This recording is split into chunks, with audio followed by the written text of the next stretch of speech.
नमस्कार बच्चों, मेरा नाम निर्मल कुमार गुप्ता। मेरे साथ हैं सुशीला चौधरी। बच्चों, आज के वीडियो में हम कक्षा 11 की हिंदी विषय की पाठ्य पुस्तक आरोह के गद्य खंड के अध्याय 5 का भाग 1 पढ़ेंगे। लेखक हैं शेखर जोशी। अध्याय का नाम गलता लोहा। शुरू करें बच्चों। ये है लेखक शेखर जोशी। इनका परिचय। इनका जन्म सन 1932 ईस्वी में हुआ। जन्म स्थान अल्मोड़ा है, जो उत्तरांचल में है। इनकी प्रमुख रचनाएं कोसी का घटवार, सात के लोग, दाज्यू, हलवाहा आदि है। सम्मान। इन्हें पहल सम्मान प्राप्त हुआ है। शेखर जी की कहानियां विभिन्न भारतीय भाषाओं के अतिरिक्त अंग्रेजी, पोलिश और रूसी में भी अनुवादित हो चुकी है। उनकी प्रसिद्ध कहानी दाज्यू पर चिल्ड्रंस फिल्म सोसाइटी द्वारा फिल्म का निर्माण किया गया है। पाठ का सारांश। बच्चों, गलता लोहा शेखर जोशी की कहानी कला का एक प्रतिनिधि नमूना है। समाज के जातिगत विभाजन पर टिप्पणियां की गई है। इस कहानी में बताया गया है कि समाज में जातिगत विभाजन चाहे कितना भी हो, परंतु मन समान होते हैं। कहानी के प्रमुख पात्र मोहन व धनराम बचपन में साथ साथ पढ़ते थे। उनके अध्यापक मास्टर त्रिलोक सिंह बड़े सख्त स्वभाव के व्यक्ति थे। मोहन अपनी कक्षा में होशियार था। वह कक्षा का मॉनिटर था तथा प्रार्थना आदि कार्य करवाना उसकी जिम्मेदारी थी। यदि किसी छात्र को मास्टर जी द्वारा पूछे गए प्रश्न के उत्तर नहीं आते, तो मोहन उनका उत्तर दे देता था। तब मास्टर जी मोहन से उस छात्र को दंड दिलवाते थे। धनराम अपनी कक्षा का एक साधारण छात्र था। धनराम व मोहन दोनों मित्र थे। मास्टर जी मोहन को ऊंची जाति का होने के कारण ज्यादा तवज्जो देते थे, जबकि धनराम की उपेक्षा करते थे। धनराम के थोड़ा बड़ा होते ही उसके पिताजी ने उसे लोहे के काम में लगा दिया, जो कि उनका पैतृक कार्य था। जबकि मोहन ने प्राइमरी स्कूल पास कर छात्रवृत्ति प्राप्त कर ली। इससे मोहन के पिताजी, जिनका नाम वंशीधर तिवारी था तथा वे पंडिताई का कार्य करते थे, का हौसला बढ़ गया। पंडिताई से उनकी ज्यादा कमाई नहीं होती थी, इसलिए वे मोहन को पढ़ा लिखा कर बड़ा आदमी बनाना चाहते थे।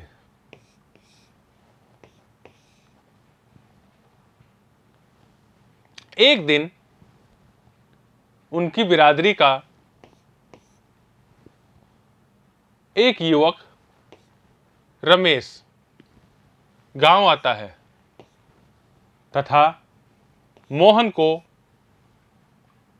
पढ़ाने लिखाने की बात कहकर अपने साथ लखनऊ ले जाता है। मोहन के पिताजी बड़ी खुशी खुशी मोहन को रमेश के साथ भेज देते हैं।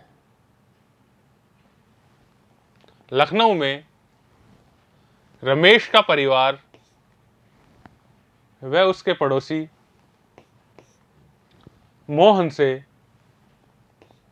अपने घर का छोटा मोटा कार्य जैसे सब्जी लाना, दूध लाना, बाजार से सामान लाना आदि कार्य करवाने लगते हैं।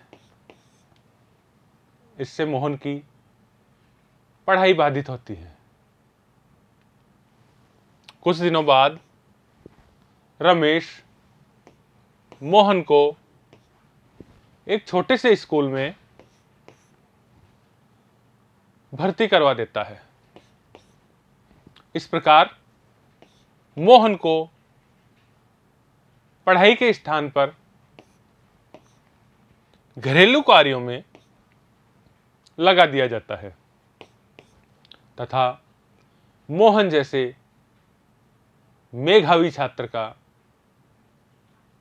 जीवन एक घरेलू कार्य करने वाले लड़के के रूप में शुरू हो जाता है। उसे छुट्टियों में भी घर नहीं जाने दिया जाता है। दूसरी तरफ मोहन के पिताजी उसके सुनहरे भविष्य के सपने देखते रहते हैं। वे सोचते हैं कि मोहन शहर में रहकर अच्छे स्कूल में अच्छी पढ़ाई कर रहा है और पढ़ लिख कर सरकारी सेवा में लग जाएगा। 8वीं पास करने के बाद मोहन को एक साधारण से तकनीकी स्कूल जहां काम सिखाया जाता था में भर्ती करा दिया जाता है। इस तरह एक मेधावी छात्र का जीवन बर्बाद हो जाता है तथा पढ़ाई लिखाई के स्थान पर मोहन काम धंधा सीखने लगता है। मोहन के पिताजी को जब यह पता चलता है तो वह बहुत दुखी हो जाते हैं, परंतु शर्म के कारण किसी को कुछ बता नहीं पाते। दूसरी तरफ मोहन अपने जीवन यापन के लिए फैक्ट्री कारखानों में चक्कर लगाता रहता है। इस प्रकार मोहन का बचपन निकलता है। मोहन गांव वापस आता है तथा अपने पिताजी के काम में हाथ बटाने की सोचता है, परंतु पुरोहिती का कार्य नहीं आने के कारण वह परेशान होता है तथा पिताजी की बातें सुनकर वह खेती का कार्य करने लगता है। धनराम के पास जब मोहन अपना हंसिया ठीक कराने गया तब यह कार्य धनराम से सही ढंग से नहीं हो पाता। यह देखकर मोहन ने उसके हाथ से हंसिया लिया तथा भट्टी में गर्म कर हथौड़े से चोट मारकर उसे सही कर दिया।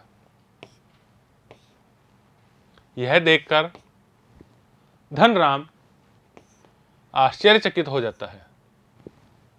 पुरोहित खानदान के अर्थात ऊंची जाति के लड़के को